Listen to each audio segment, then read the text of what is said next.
So good morning, everyone. My name is Dr. Anthony Rovarchek. I'm the proud superintendent for the Coatesville Area School District. And on behalf of the Coatesville Area School District, it's my honor and privilege to welcome our distinguished guests, our state legislators, our school board members, fellow superintendents, district administration, staff, students, and community members. We are grateful that you're here with us today for an important fair funding roundtable discussion, organized in partnership with Children First. As many of you know, Pennsylvania public education funding formula has long been problematic and inequitable. With the ongoing uncertainty of our state budget, along with concerns at the federal level, districts like Coatesville face significant challenges, not just for this year, but for years to come. These challenges directly affect our ability to provide the resources and opportunities our students need and deserve to reach their fullest potential. My hope is that today serves as an opportunity for meaningful conversations on one that highlights the areas where current funding does not support programs and resources that benefit our students, but also emphasizes the urgent need for greater equity. Every child, regardless of their zip code, should have access to an education that empowers them to succeed, grow, and thrive. Once again, I extend my deepest thanks to everyone for being here today, especially those who work diligently to organize and plan this event. Your partnership and advocacy means so much to our students and our community, and I appreciate that. Thank you so much. And just a couple side notes at the end here. We are needing to, not to push the envelope, but we do need to exit this area by 11 o'clock because our lunches will be coming in for students. So what we're going to do is we would like to get group photos outside in the front of Rainbow Elementary after the event is towards the end. So if we could get state legislators first, superintendents, school board members, and then we'll do a whole group photo, whoever would like to participate in that. So I appreciate it.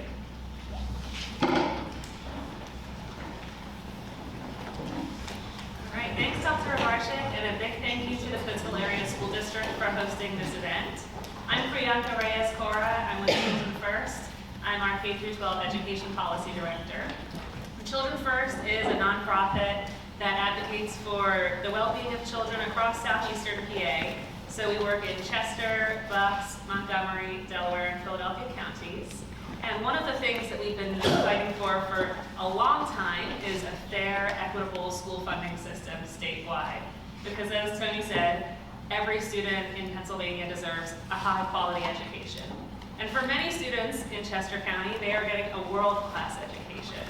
However, that's not true for every student. There are some major funding gaps that we're here to talk about today. So it's back to school season. I'm sure you've heard some of the wonderful voices of children in the building today. And students and teachers across the county are gearing up for another successful school year. And state lawmakers at the same time are working hard to support those students through fair funding so that each child has what they need at school. Just 2 years ago, in 2023, Pennsylvania's highest court declared that Pennsylvania's school funding system is unconstitutional, and that more than half of our school districts in the state are underfunded. In Chester County, that includes Coatesville, Avon Grove, Downingtown, Kennett, and Oxford, which collectively have a funding shortfall of $70 million of state funds. And so lawmakers are still working hard to finish this year's state budget, and students are already back at school. The lawmakers who are with us here today have been champions for Chester County, for all of our students, and we're really glad to have them in this conversation. Today's conversation is a dialogue that will allow state lawmakers to hear directly from the superintendents and school board members and administrators and senior citizens who are here with us today. And we'll talk about how schools have used previous state investments and what are the biggest funding challenges that remain this year. We hope this gives state lawmakers the fuel to keep fighting, as they have been, for the funds that we need so that our communities have everything that they deserve. And given that we're in a cafeteria today, I hope we can have a lively and a fun conversation, as well as an informative one. So a little bit about the format today. This is a roundtable. You even though it's a square table. And for the next hour-ish, a little bit less than an hour, lawmakers will mainly be the ones asking questions to the stakeholders to understand the need and support for state investment in our schools. And we have a number of stakeholders around the table. We'll do intros in just a minute.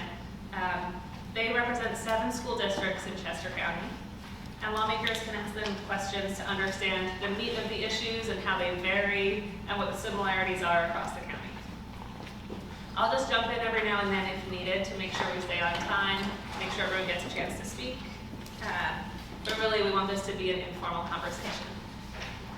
So without further ado, I'd love for everyone to introduce themselves. We'll start with our lawmakers here. If you would just keep it brief so that we have more time for conversation. Lawmakers, if you wouldn't mind sharing your name and the school districts that you represent. And then we'll go around starting with Tricia, and our stakeholders could share their names and the school districts they represent and your role. Thank you. I am State Senator Carolyn Kennett, former educator, teacher in the Octorara School District, and I'm delighted to be with everyone today. I represent about half of Chester County and many of the school districts who are here today, and I'm not going to list them all. But thank you for being here, and I am ready to listen and learn more. We've all had lots of conversations over the years about the challenges and opportunities. But again, thank you so much for being here. I'm also a member of the Senate Education Committee.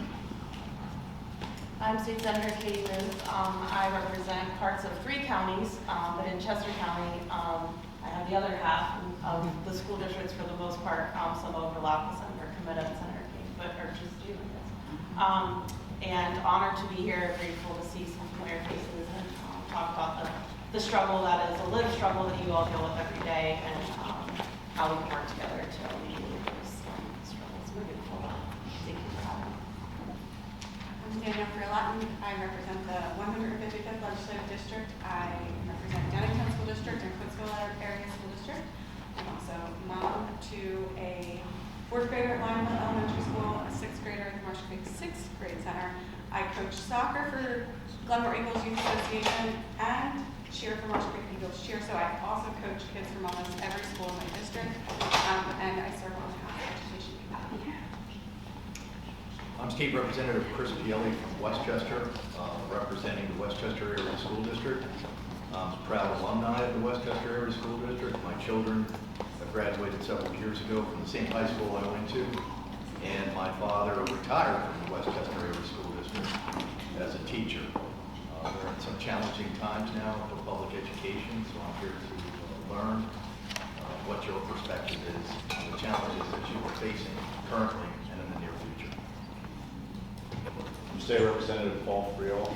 I represent the 26th District. I'm a former school board member. I was school board at Avon Roberts School District prior to a moment of weakness and running for this office. So I serve on the House Education Committee and the Probes Committee for discussions today. I am Tricia Chapman. I am a school board member of Great Valley, and a mom to Great Valley moms, graduated in 2020 and 2022, and they had great experiences in Great Valley, and my goal is to make sure that great experiences will continue while we get younger people in our community. Hi, I'm Scott Overland. I'm the president of the Phoenixville Area School District. Thank you, Children's First, for bringing us together today. It's a very exciting and important conversation. Father of 2 public school students in Phoenixville, a kindergartner and a 4th grader. So they're both in now. I'm done with childcare payments, daycare payments, and with that. Looking forward to the conversation today. Mary M. Piccioni, Tradition Easttown, and that represents Paoli, Berwyn, Devon, Wayne, Chesterbrook. My children attended Tradition Easttown schools, and so I'm very happy to be on the school board. I find it exhilarating to be able to make that contribution to our community. My name is Sarah Gray. I am a Downingtown Area School District board member, and I'm also on the Chester County Legislative Committee. Thank you for having this conversation. School funding is very vital to keeping public education going and be wonderful for all of our children. Hi, I'm Bob O'Donnell, Superintendent of Downingtown School District. Thanks for hosting us. Good morning, my name is Scott Deshawn, I'm the Superintendent of the Avon Grove School District. Good morning, my name is Gabe Passordo. I am an active volunteer in the Avon Grove School District, and I should say the proud father and grandfather of children who benefited from public education. My name is Bill Wood. I serve as the Avon Grove School Director and Chair of the Chester County School Board Legislative Council. David Christopher, I'm the Superintendent of the Westchester Area School District, and I want to thank all of you for being here. When we call you guys, you always answer, and you've been very helpful to us, so I appreciate you being here. Unfortunately, I think maybe you're the people we don't need here. Hi, my name is Michelle Snyder. I'm the Director of Pupil Services for the Coatesville Area School District, and I'm also a proud alumni of the Coatesville Area School District, and so happy to be here. Thank you. John Obrzezinski, Librarian, Coatesville Area School District. This is my 34th year, 33rd year in the district, 34th year overall. I have 4 children who graduate from Upper Area School District, and I have a grandchild in Upper Area School District at this time, and I see it in both ways as a parent, grandparent, and teacher, and so hopefully I can give you some answers today. Hi, I'm Mary Yako, the President of the Coatesville Area School Board.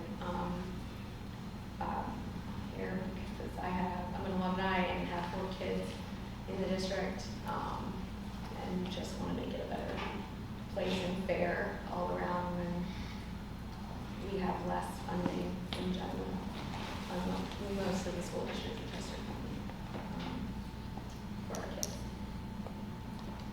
Tony Ravarchek, I'm the Superintendent for the Coatesville Area School District, and Julie, thank you for being here today. I appreciate the conversation. Wonderful. Well, what a great group of people we have around the table. I think we can all learn a lot from each other. I will ask that everyone project your voice. Use your teacher voice if you can, so that everyone around can hear. And I'm going to turn it over to you, Senator Kennett, to ask the first question. Thank you, Priyanka. Thank you, Children First. And I neglected to say, and just to set the record straight, I am a product of the Westchester and Downingtown school districts. Mighty Whippets are my kids. And my kids, the Westchester school district. So, Priyanka, am I going to direct I have the first question, and will I direct this to Coatesville, Avon Grove, and Downingtown?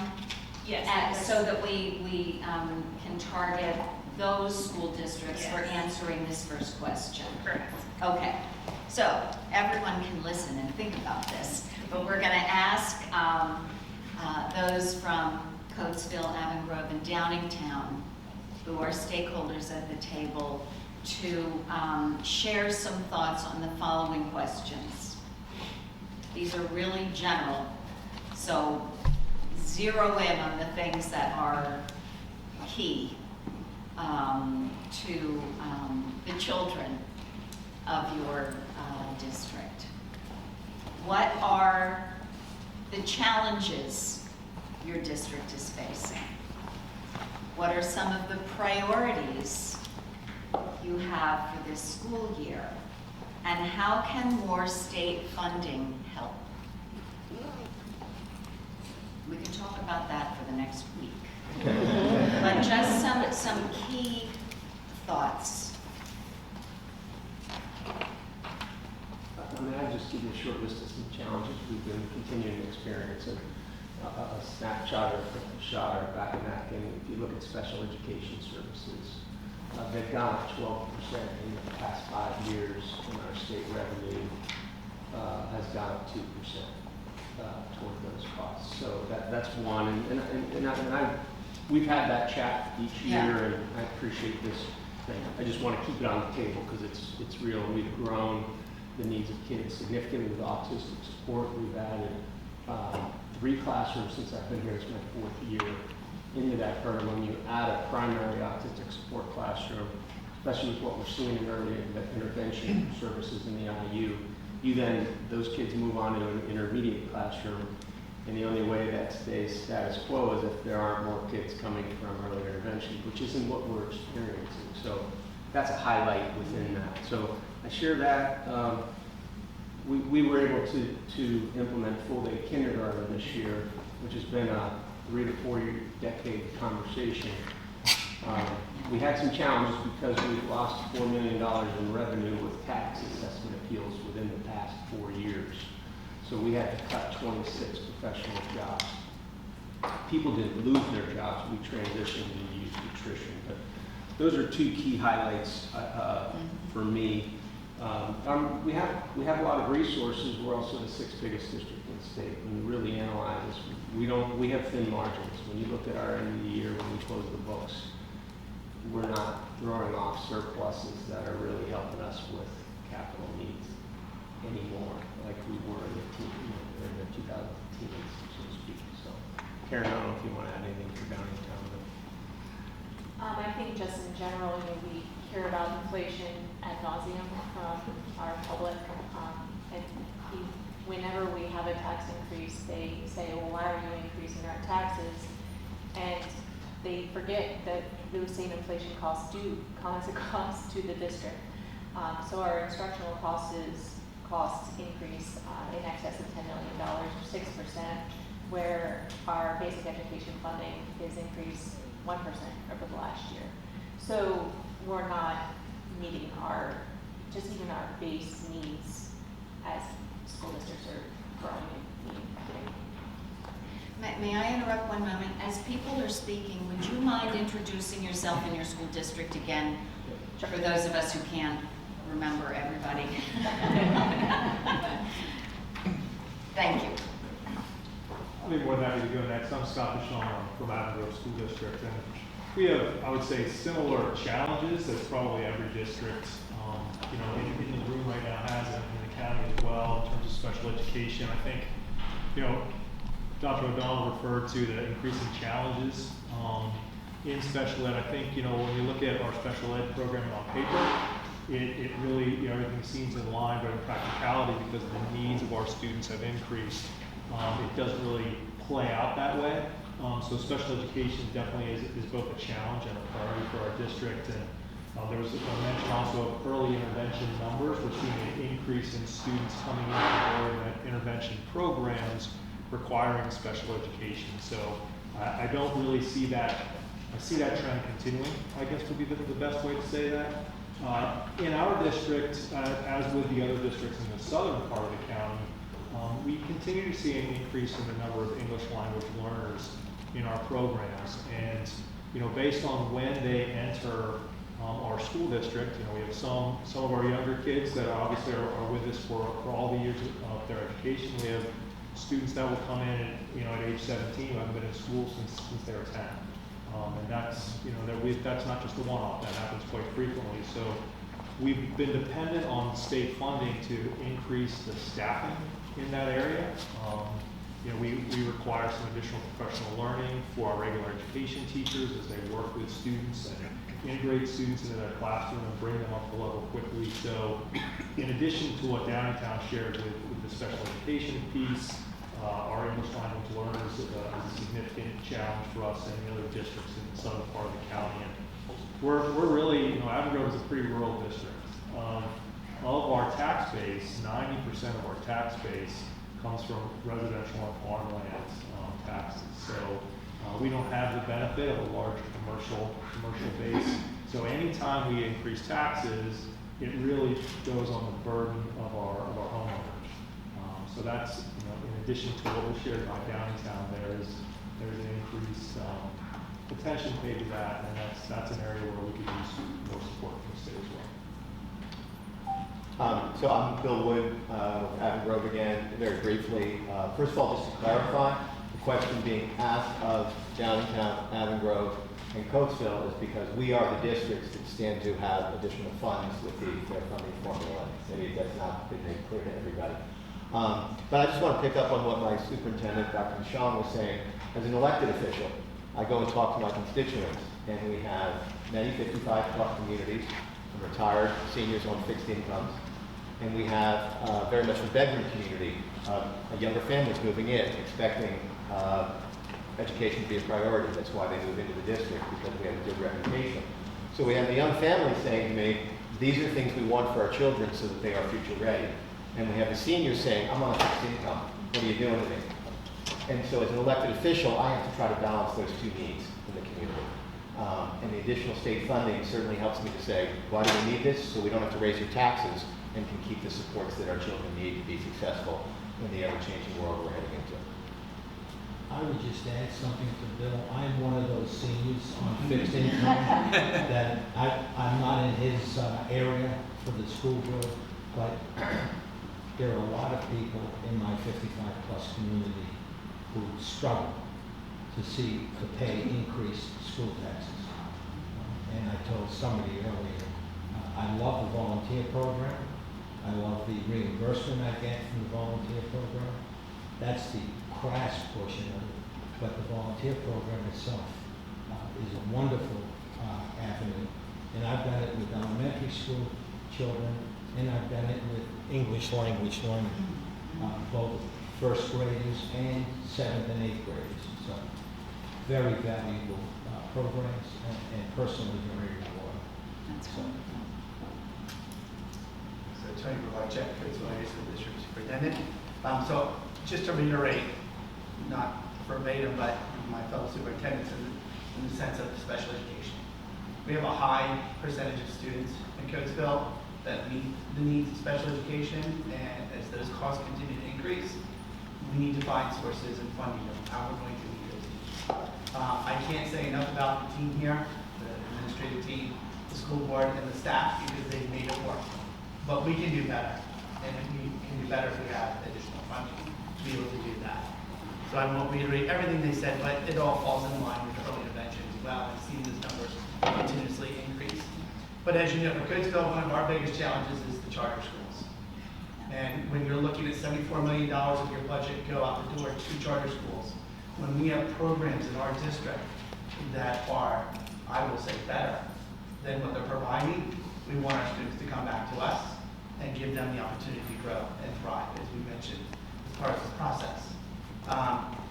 So we look to see how we can look at that funding formula for the charter schools and how it's impacting our district overall. I know there's work that's already being done for the cyber charter schools, but ours is the brick and mortar. That's where the bigger issue is. And I look forward to opportunities to have, more discussions on the brick and mortar and be part of that advocacy and helping to adjust that fair funding.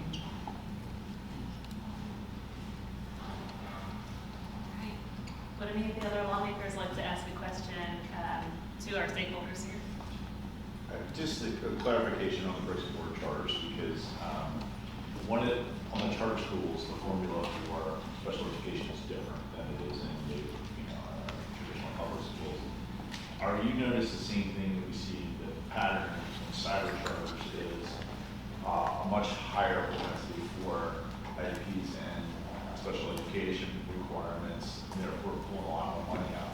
Is that same true with bricks and mortar? Is it a higher percentage of children that are at your charters, bricks and mortar charters, pulling the funding from not just your regular tuition, but also Correct, because once we see students go to the charter schools and being identified as special education, we have to pay that.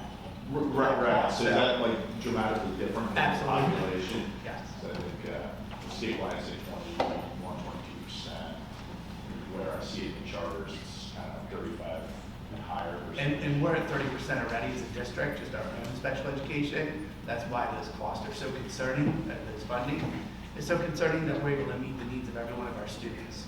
And then that going out to the charters as well, where you're looking at 35, almost 37% of the students who are being identified. It makes it difficult to find that balance, for sure. Right. And they're being identified at a lower level, because what we're seeing in charters, we're not seeing the high need students being accepted by those charters. Correct. So you're still dealing with the high need student. That's exactly and perhaps some of these students there. Correct. Being identified. It doesn't matter whether it's the speech and language or it's the, high incidence autism, they're both getting the same amount of money coming out of our budget to address those special ed needs. Can I give an example? Here in Coatesville Area School District, I have, all of my children have IEPs, all of them. My oldest, bare minimum, just extra support, executive functioning type of thing. Those are my two oldest ones. Then I have a child who's actually not here anymore at Vanguard School. But when he was here for the first 3 years, the amount, he had to have his own aid. So like for us, there's tiers in funding for special ed, am I correct here? So that makes more sense, but for charter schools, it's just a flat rate for my oldest or my first two kids that are almost $60,000 for us, no matter what. And then for a regular ed student, I think it's around $13,000 or something like that. That's a huge gap where my third son would need probably $60,000. He does. But my older two don't really need that. So they're pocketing that to an extent. They are pocketing. So from my taxpayers. It's underfunded. Yeah, absolutely. And when we're left with a very small fund balance, reserve. Representative Field, to add to that, one of the situations we're struggling with, especially with cyber charters, is residency, where they're billing us, but yet they're going based on where the family tells them they reside. And here's an example. 3 students this week who just confirmed where they live. And they haven't been with us for 3 years, but we've been getting billed for that. And if we don't pay those bills, it gets deducted. So we have to pay. All 3 have speech IEPs as well. So there's a $100,000 tab for 3 kids who are in cyber school in the same family who didn't even live in our district. And so that residency thing, and we're working with our solicitor, but we really don't have the authority like we do with our resident families to require residency when they register with us. But they're registering online with a cyber charter, and we have to track that down. And it's not as simple as, so we hire a person to go out and visit homes and knock on doors, and so that's part of that we're seeing. Yeah, that's a trend. We're targeting locations where the kids aren't, not even in the state sometimes.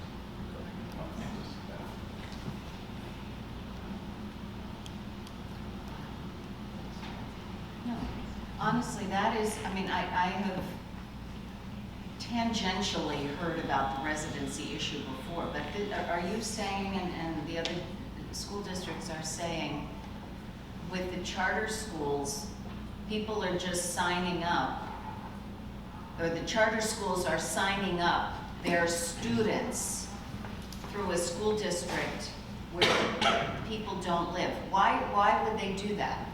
Well, this particular family did live in our district at one point, and then, but they do register directly with the cyber charter. The brick and mortar we're not seeing as big of a problem. Okay, the because cyber, yeah. most of those kids we're transporting, so we monitor that through our transportation system. Okay. But it's really the cyber piece. Yeah. So is it when they move that you're not aware Yeah, of when correct. they move, and the state doesn't tell you this? Correct. We do not get any So the information. oversight once is they you move. checking? Correct. They moved to Philly, and we caught wind of that, and they're in Avon Grove now. Sorry. So what would Get my card out. what would be the remedy for that? Didn't see that coming. The cyber charter schools should have the responsibility Yeah. to verify that the student lives in the district that they are charging. So Okay. if they're going to charge Downingtown the fee for that cyber charter student, then they should check to make sure that they're charging the right person. But do they care as long as they're getting paid? So No.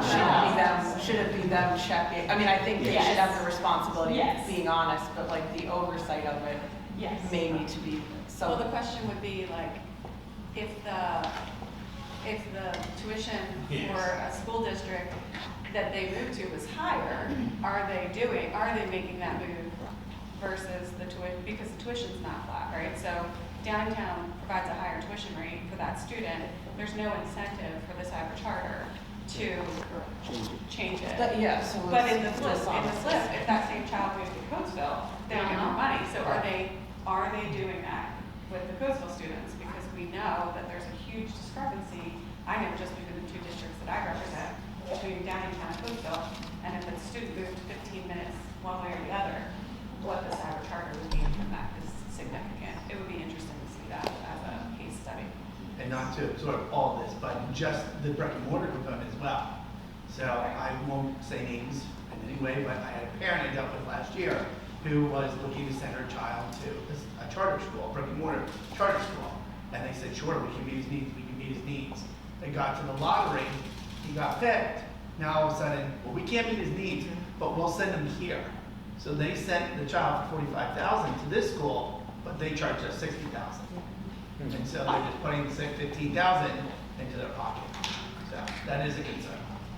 Dr. O'Donnell, I'm curious, in your situation, you said that this was going on for several years. What was your success as far as clawing back that money that was owed to you? Or And how long did did that work you? out? Well, we believe they were in the Philadelphia School District for 2 years. When we did full day kindergarten, we did a lot of outreach with our charter schools, and then we also went through every cyber charter family, and that's where we came across this. I think it has to be an annual effort on our part, not every so often, and so that we haven't recouped anything. That Philadelphia hasn't paid a penny, and we believe they were there for 2 years. We paid those 2 years. What's the cost to pursue that, like the cost to recover Yeah, those funds? To recover as much good as question. you I like? don't know. And can we prove that is the other, and think about a speech IEP.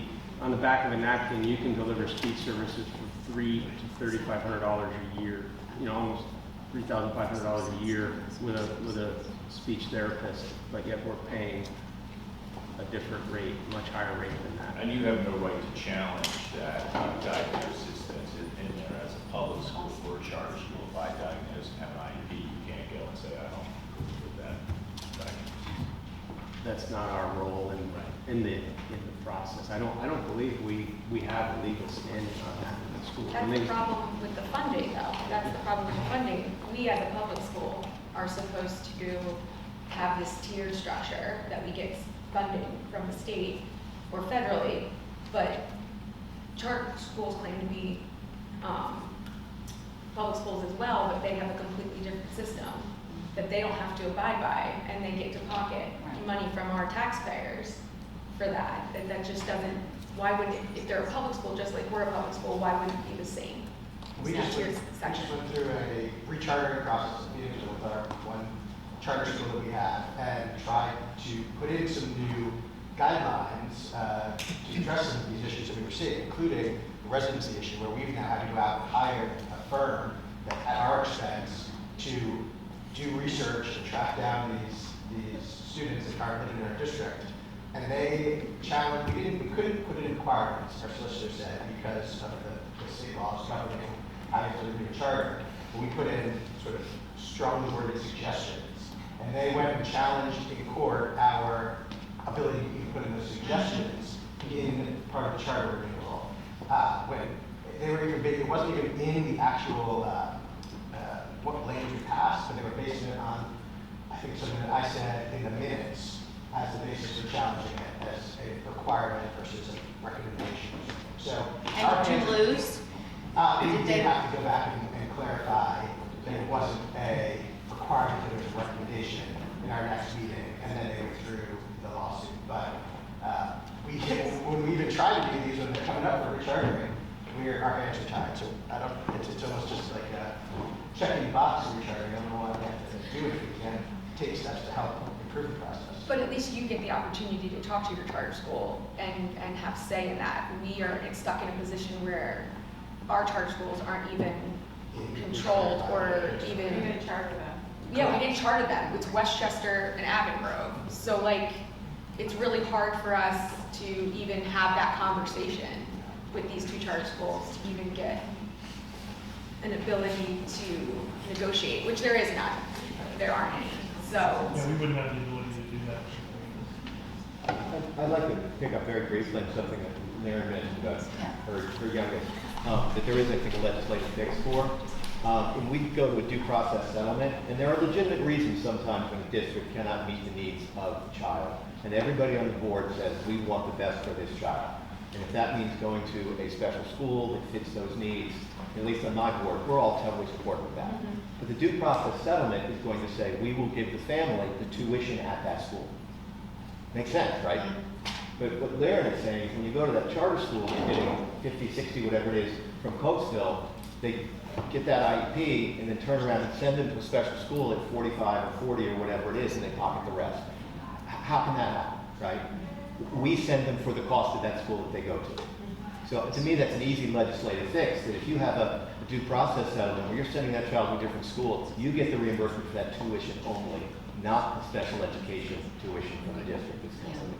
To me, again, it seems like an easy fix. And Bill, even if, we just heard this from Dr. Fiore, because we had a question that came up about the cyber funding.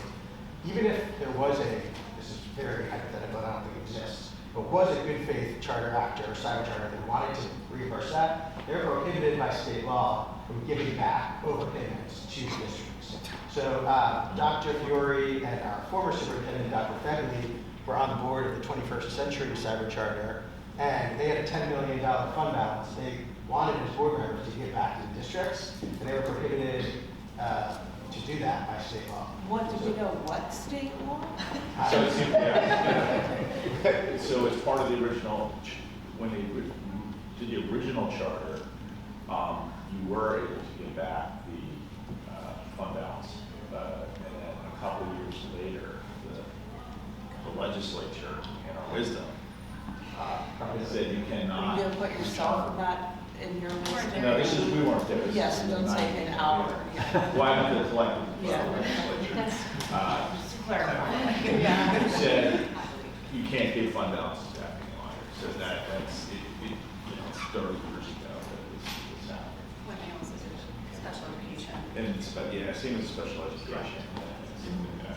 I mean, obviously, there's a big push on, especially cyber charters, to reform. Although we all recognize bricks and mortar has equal issues, but cyber seems to be the place that there could be some movement. But these issues are just, we all saw the $618 million of fund balance on 5 cyber charters. Another cyber CCA had $195 million for real estate purchases for cyber school, which is insane. And I think we all recognize the insanity of it. It's how do we return that and kind of give that back to taxpayers and school districts. So we don't have these perverse incentives to diagnose children, to provide, to do that arbitrage on special education, which you discussed, which is insane. And we just got to have the push, I think, from districts to our colleagues to get something over the finish line here as we do budget. It's challenging because there's so much, I guess, entrenched lobbying on that side. Yeah, I think we just need to be aware of the effort to privatize the public school system has now been pushed harder than ever at the federal level. And to your point, like we are really, that's the battle we're all up against. And it's terrifying, but one we have to win. I know this square table is maybe more fair funding than charter, but as long as we're on it, I'll throw this out very briefly. I did sit on the board of the Avon Grove Charter School, and I think Avon Grove Charter School actually does a much better job than perhaps many. But just so you understand the accountability issue, there was a search committee for new board members that was formed by the existing board members, some of whom had been there since the start of the charter. So you charter it, you choose your board members. By their bylaws, the board members then chose the search committee that would choose the replacements. The board would then vote on their own replacements. What could possibly go wrong, right? There's the circular accountability here. So literally the board is choosing their own replacements. So I think it's safe to say that around the table, around the county, we understand there's a real need for cyber and charter accountability. There's agreement around the room. I want to shift gears a little bit because we have some voices at the table here who maybe are here or can speak directly to what happens when the state does invest really well in our public education system. We've got people here who are hired in their roles only because of the new adequacy funds that came last year, and I want to make sure they get to tell their stories as well. So let's shift. If one of the lawmakers would like to ask, we've got a lot of people here who can speak about positive state investments. Do you want me to take the question? However you want to do it. Last year, the state invested a historic amount into public education. This is not my opinion. I think that it's still grossly underfunded for the record. What were you able to do with those funds, and tell us about any new programming or staffing that you were able to implement or retain as a result of having those funds, and the importance of ensuring those funds aren't a one-time deal? I added that. Whoever wants to go first. Yes. Can I go first? Yes. Thank you. I love librarians. Yeah, John Obrzezinski, Coatesville, librarian. I was an English teacher for a while because that was my backup plan. Thank goodness I had that, because our libraries were cut at one point due to budget issues. And we, as a district, we've been on what I told Tony was a skeleton crew for a while. And we're starting to get more staffing now, but we're still understaffed in my opinion. As a librarian, I returned last year as a librarian to reopen 5 elementary school libraries, all of which were closed and basically turned into offices and other uses. And the students were not using the resources that were there. Some of the resources we lost through all the shuffling and whatnot. So when we got the Ready to Learn grant, that was a huge boost. We were able to buy books and a lot of other things that we need to reopen the libraries, including some furniture and different things like that. So those things, it was a process. And the monies, I don't know, let me just say, like the children, they come to the library now, they didn't know what it was, especially the older ones. You know, what's that one? You know, so now they come in, they think it's Christmas. It's great. I mean, to see their faces, I get to pick this up. Like, what? This is great. And it's just awesome. We got another grant that was what was the name for the ELL and the Codables? Oh, that was my grant. Is that- Literacy grant, yeah. Thank you. No, it's your one. Thank you for sponsoring that. Thank you. No, it was to moms and librarians and people that informed me of that need, and all my districts, not just Coatesville. Coatesville, to your credit, did a lot of really great work with the resources from that grant. So a young girl at this very school here, Rainbow, when I got some of the Spanish language books out, and a lot of times those books are like beginner language books, but it's more difficult to find like the novels and other books, you know, written in Spanish and other languages. And I showed her, she asked if we had Spanish books. I said, oh, yeah. And I said, look for the ones, I put little orange stickers on the spine labels so you can tell that one's in Spanish. And I showed her the books we had in Spanish, and it just, she started to water, her eyes started to water. She was just so excited. She's like, oh, this is what I'm looking for, you know? And it was great. I'm like, yes, it's working. And that was one of my moments where I was just really, really happy that these things are going in the right direction. And funds like that are huge. I mean, we wouldn't have been able to do what we've done. We hired a second librarian February-ish last year. She came in. She's working in the library here now. And then this summer we hired a third librarian. And so I'm not responsible for 5 libraries anymore. It was a little overwhelming. But it was great that now we have 3 people and we're sharing. I'm at East Fallowfield and Reesville Library right now. And the other librarian is at Callan and Kings Island. And so it's great. I'm so happy we're moving in the right direction. The children have better access and more access to these resources.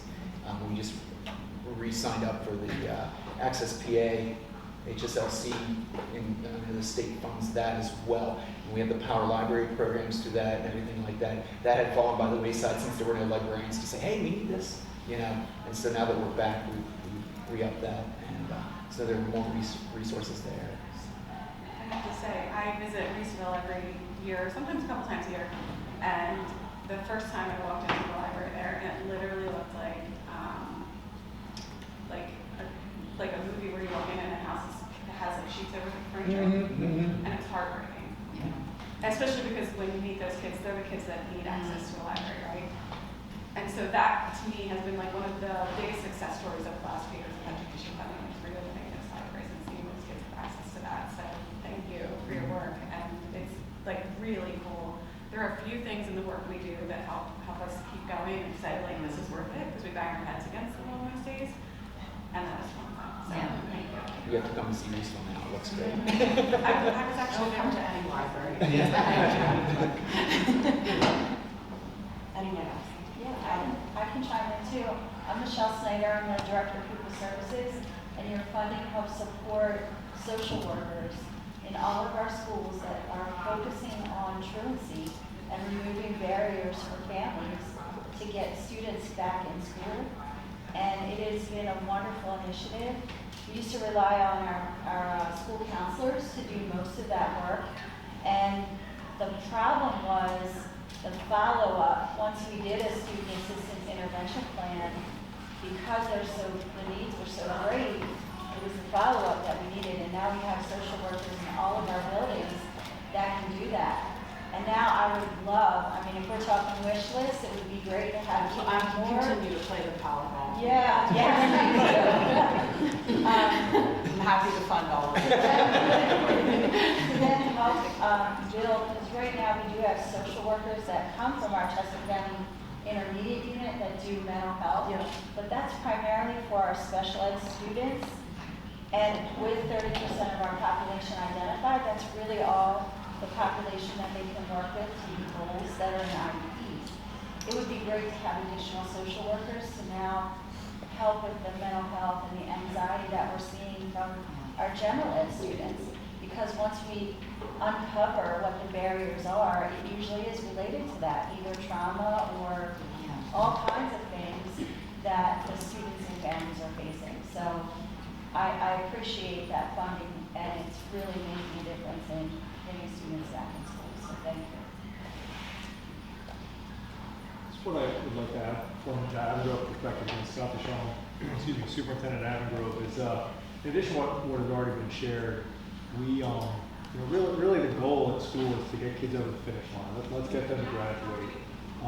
We realized several years ago that we were struggling to get our English learners to graduation, and we used the funding. We were working with the IU on some targeted support and intervention programs, and we're really able to do a lot to get kids, to keep kids in school, to help kids realize the importance of school.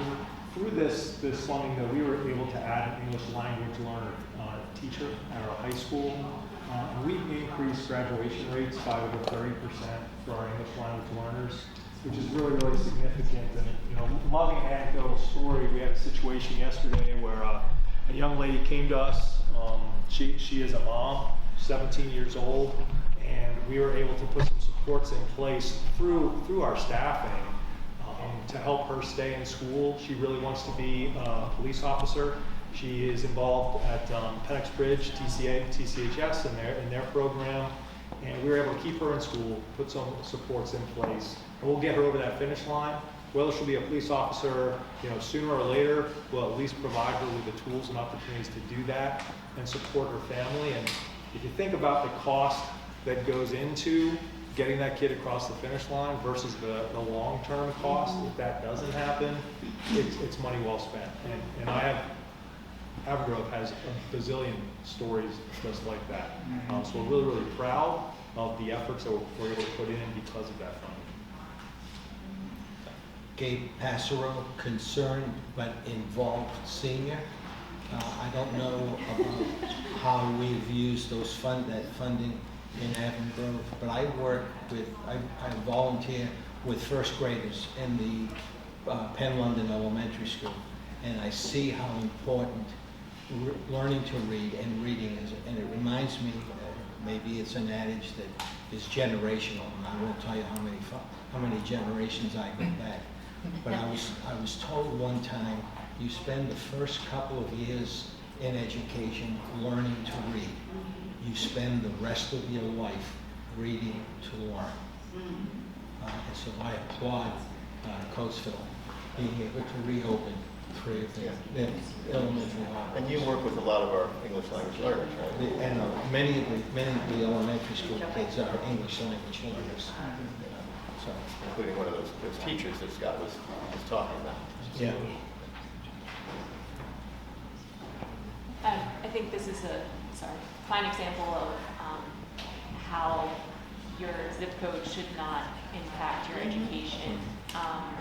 It breaks my heart, and I'm so thrilled that Coatesville has been able to move forward on what you have.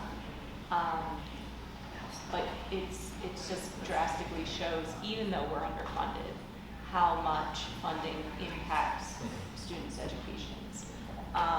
For us, the adequacy funding and Senator Booth's grant, it did help us reach that full day kindergarten. Again, multiple decade discussion. In our district, I think there's 42 kindergarten teachers, something like that, at least 40. And obviously a teacher is a gigantic cost to the district. Without the funding, I'm not so sure we would have been able to make that happen this year. We also have many various K-5 literacy intervention programs, and again, it's the same thing that Gabe just said. You teach your kids how to learn early. If you don't have them at a really solid learning, even realistically by 3rd grade, they're behind. And our district and all of our district's goals is to make sure that none of our children are behind. So it's a solid example of how the funding's, it matters. Tricia Bliven-Chazanoff, Great Valley School Director, and I just wanted to bounce off Dr. Sean's discussion about English language learners and the impact of English language learners and the needs. And those needs exist. As a district, we do not get adequacy funding. We are considered a wealthy, well-funded district, but the demographics have changed. And I don't know if people are aware that we've had a pretty significant shift in demographics over the past several years, so that our proportion of English language learning students has increased dramatically. I think we currently have 450, 500 ELL students, and most of those students are very low proficiency. And then many of them also have had some significant interruptions in their education. So they've either had never attended a traditional school, or there's been a really big gap. And so what we're finding is that, and where some grants have come in handy, is that we have had to kind of almost suddenly and unexpectedly really ramped up the services that we provide to these students in order to keep them from falling behind, both with regard to just kind of navigating the life in a school setting for them and typically for their families as well, but also their ability to kind of keep up with the academics. And so we have been able to put multiple layers of resources in place for them, including a bilingual support specialist at the district level to help interface and navigate with families, and then some, but nowhere near enough, academic supports in the classroom environments to kind of help these students achieve. And so we are hopeful that these grants will continue to exist and allow those students to be successful, because I'm not sure, even in a relatively affluent district, that we will be able to find the resources to support them without those grants.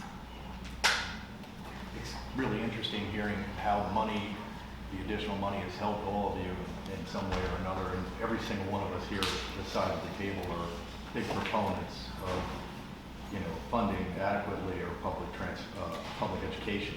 The William Penn School District decision has enabled us to do that, quite frankly. Whereas, you know, we have folks, some of our colleagues that are pushing very hard for school vouchers, for privatization. So that's an ongoing struggle that we're going through right now as we speak with the budget.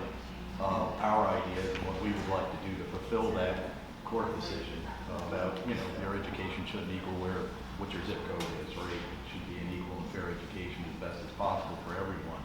So it's a struggle that's going on, but it's also now nationally, right? So we've had some things from, you know, Washington coming down, and I'm really curious to hear about, I know I've had conversations with Dr. Christopher in my school district, but how much your budget relies on federal funding for the different school districts? I mean, I can just open up. I mean, even at Westchester, you know, Title II and Title III funding is lost, which appears to be not in next year's federal budget. There will be a large gap for our ELL students. Professional development dollars will be gone. You're going to see a downgrade in Title I services, you know, which right now we're able to fund reading supports and even some math supports for kids and receive Title I services in Westchester with federal dollars. You know, I think, you know, regardless of where you live, you're going to see tax increases locally. The state budget impasse is going to have a significant impact on our budget, in the sense that we normally would have funding that we would invest right now, and we're not. And we're leaving in much more liquid funding so that we actually can make payroll and those kinds of things. And so you're going to see us raise taxes next year to make up some of the dollars we're losing right now, which I think is going to have an impact locally on the community, certainly on folks on fixed incomes, which in Westchester we have large, groups of people who live there who are in 55 and over communities who are, not be happy when we're raising taxes, but we're not going to have an option to do that. I think the other thing that's happening right now, you need to all be aware of, is most of our districts will not be making our PSERS payment. So, instead of sending the amount of money we normally would send into the Pennsylvania School Employee Retirement System, Westchester will withhold $5 million this week. Because we've been allowed to do that by PSERS because we're not being reimbursed.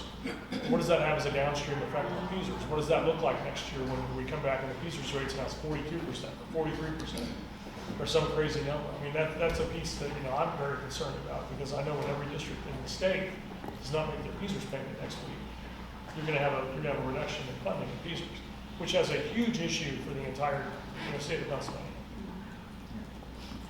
You scared the Jesus out of me. I was quiet for a long time.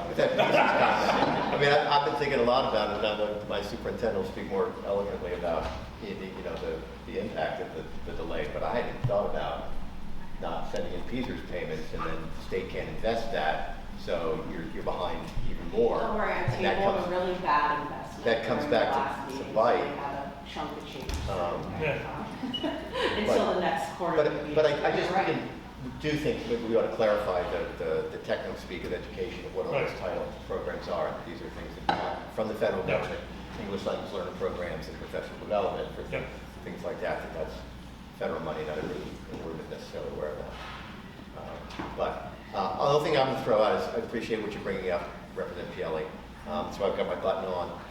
Commonwealth Court said you have to fix public education funding. You cannot fix public education funding by funding private schools, period.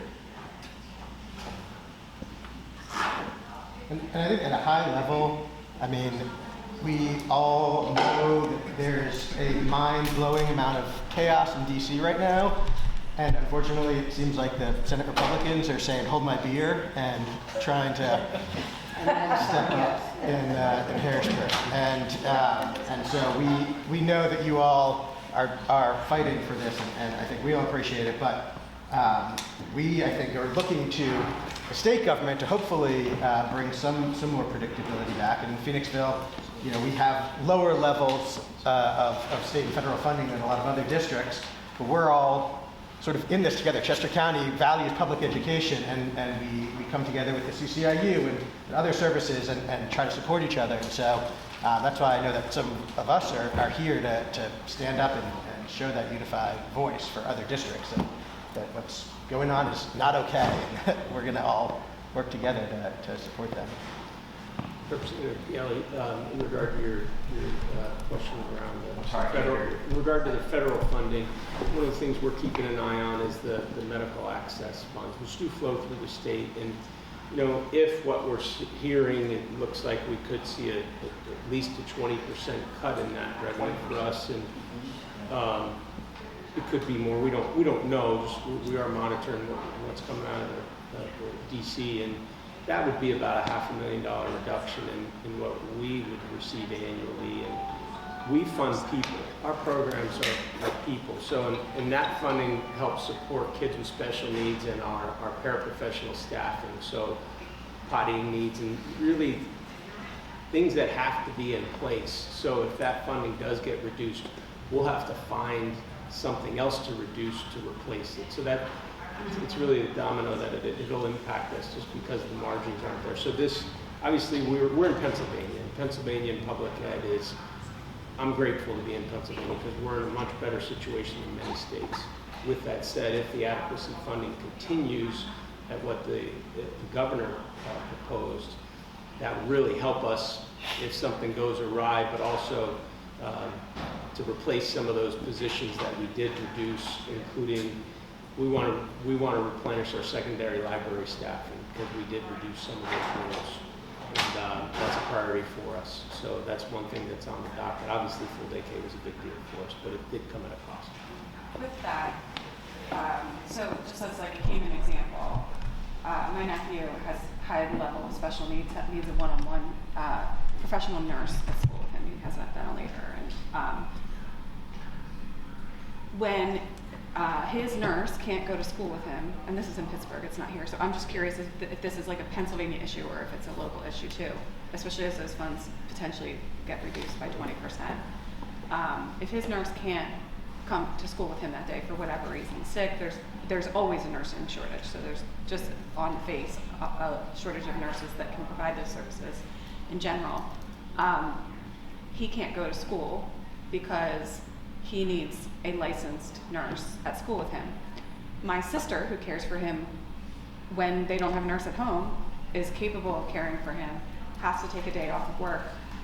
And she's like, I would love to be able to just go as his caretaker to school because if I'm gonna miss work, he shouldn't miss school. But she's not allowed to be that caretaker in their public school.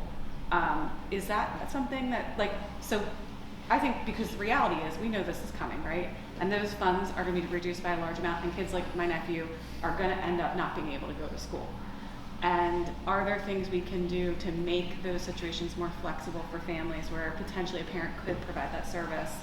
Yeah, I don't know why that would be the case, because if we do field trips, I know like if we can't send a nurse and a kid needs meds, we do allow, if the parent's able to be on the trip as a chaperone, we do allow that to happen. But obviously this is a little different scenario than that. But I don't know the answer to that question. The flexibility would absolutely, across the board, and when we're talking about charters, equal playing field, so to speak, the flexibility would be appreciated. Certification issues, you name it.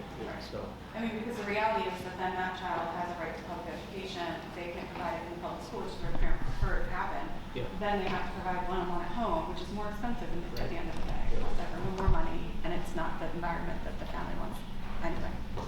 This is an interesting tack when we talk about flexibility and what you need, because I think the reality is we're going to get cut, and the state is not going to make up the difference. It's just not a mechanism for us to do it. So you are going to face cuts, whether it's Head Start, whether it's food programs, and depending on, and it's going to be different in different school districts, and depending on how leveraged you are to certain federal programming. So pointing us to the places where flexibility would kind of free your hands to move funds, to move staff, to move people around would be helpful, because that those non-cash things that we can do that could help you, I think would be really informative for us as we're looking at potential policy shifts that are, reacting to the federal dollars being cut, but also then just give you, because each of you had unique sort of impacts depending on your particular school district. So one of my takeaways is that flexibility is what's good for Downingtown is not necessarily good for Coatesville, right? And vice versa, or Phoenixville and Tredyffrin or ONJ. So understanding where are those best points that we could provide potentially, or there's state impediments to the flexibility that if we could change that would give you some tools in your toolbox as you face financial challenges, which you are going to face. It's just, you're going to have to face them. So that I would just say for a future follow-up would be, provide us where those points are, because maybe policy changes that give you flexibility that are not, budget driven are an easier lift for us. And I think nursing is actually one of those areas in general.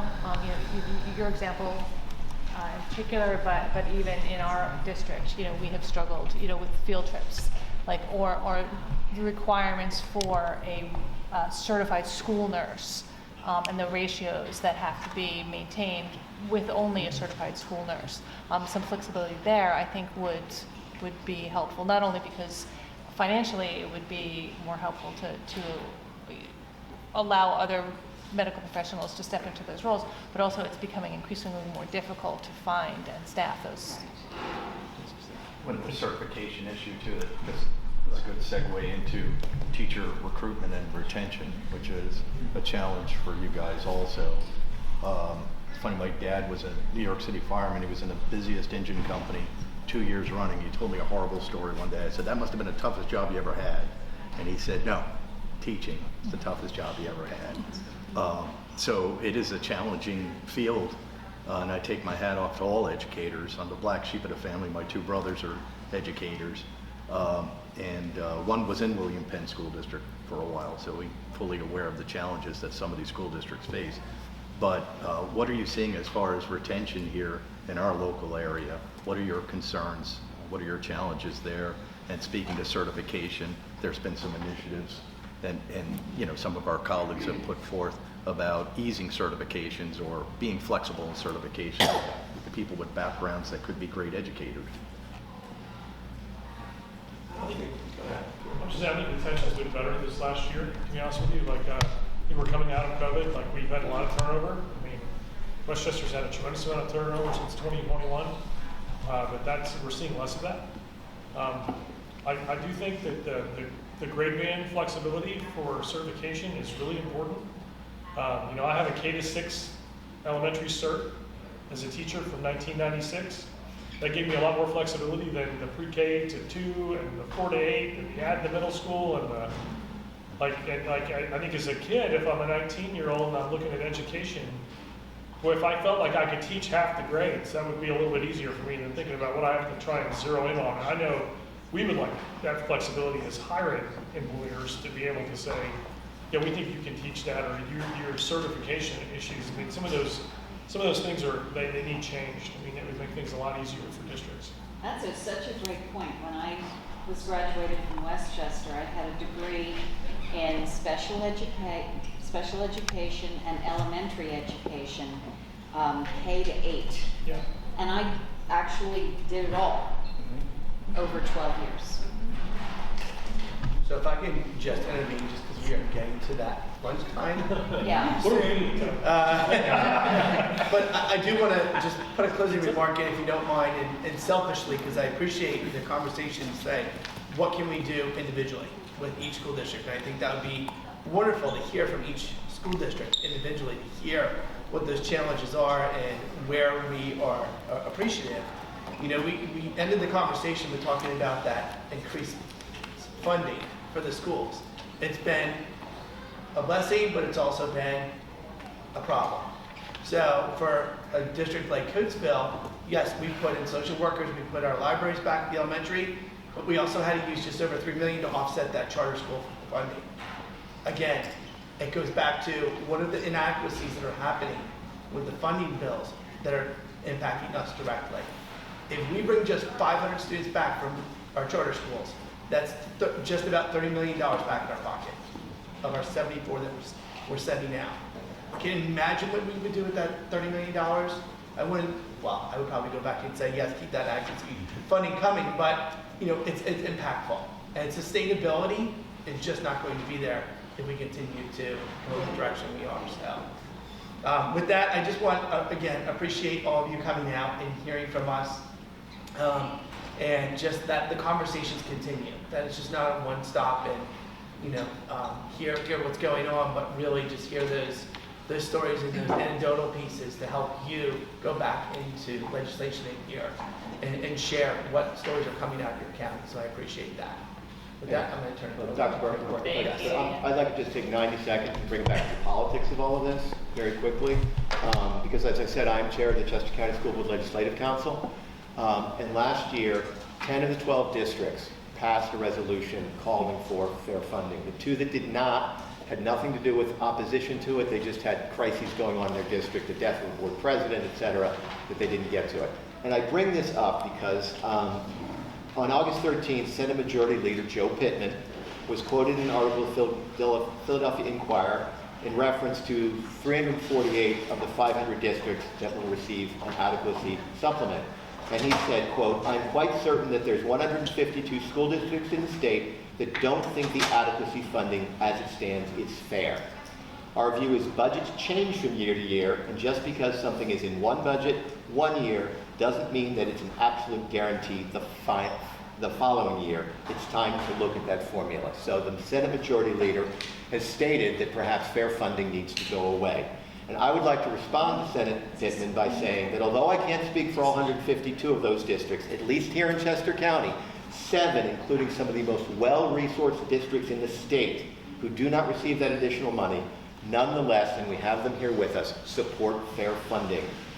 Board members, I speak for them in Chester County, perhaps across the state. We do not choose to serve because of our own district. We choose to serve because we believe in the promise of public education to provide a quality education for all students, and that requires fair funding.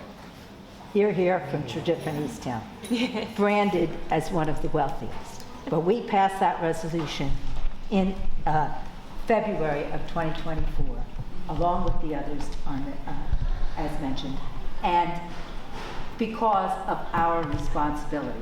As volunteers, we sit here on the school board as volunteers. We don't get paid. We serve our community, our county, our region, but also Pennsylvania. Are committed to the education of Pennsylvania, as well as Chester County, and as well as Tredyffrin. So be aware that, yes, we only get 0.5% of federal money in our budget. But if that 0.5% goes away, where's it going? Cyber charter reform could save us $500,000. There it comes.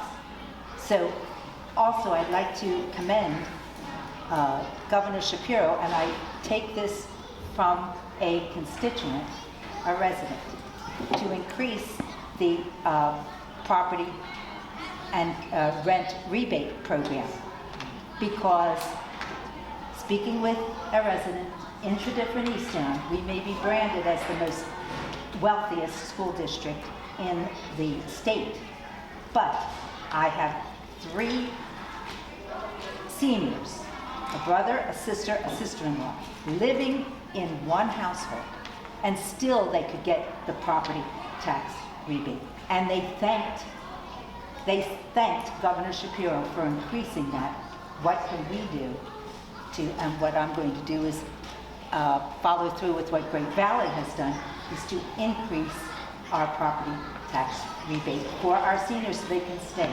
So that's the positive that can happen with that property tax rebate. And I would say, if I can just say one thing very, very quickly, that the reason I think that districts like TE and Great Valley support fair funding despite not benefiting from it is that I know for me personally, and I think I speak for my entire board, and I expect for TE as well, I don't want to just live in a good school district. I want to live in a state that has great schools. And I think that the pathway to making Pennsylvania a state with fantastic schools is this one. I just want to add on to that. I had this conversation with Dr. Christopher before, without getting too political. Elections have consequences. My 2 kids graduated from the same high school I went to. They're much smarter than I am.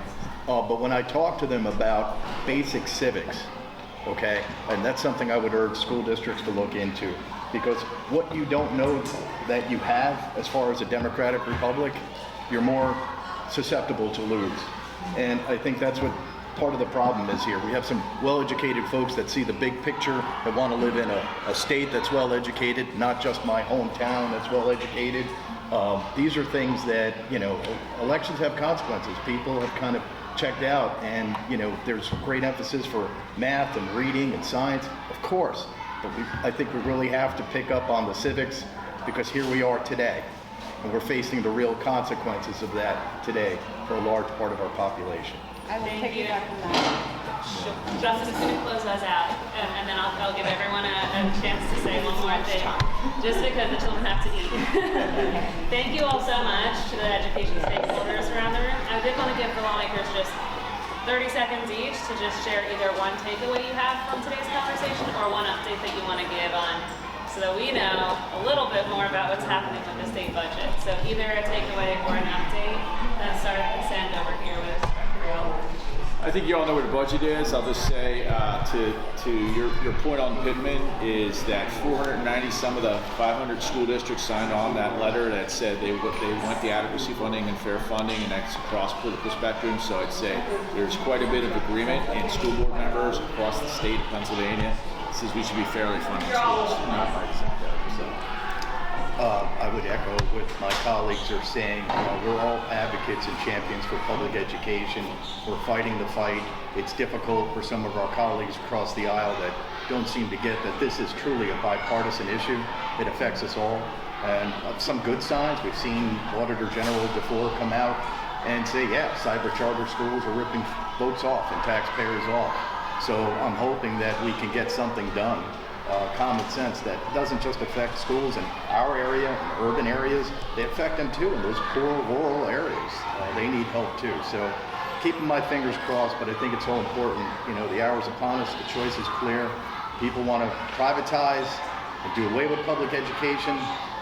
People want to support public education. The lines are drawn, so we really need to get together, form alliances, and fight the good fight. I just want to say that this is a great discussion, but it feels a little bit like Groundhog Day because we're speaking in an echo chamber of people who all agree with each other. And the hard work that we all have to do is to extend ourselves outside of these circles into places where we are not as welcome or people don't agree with us.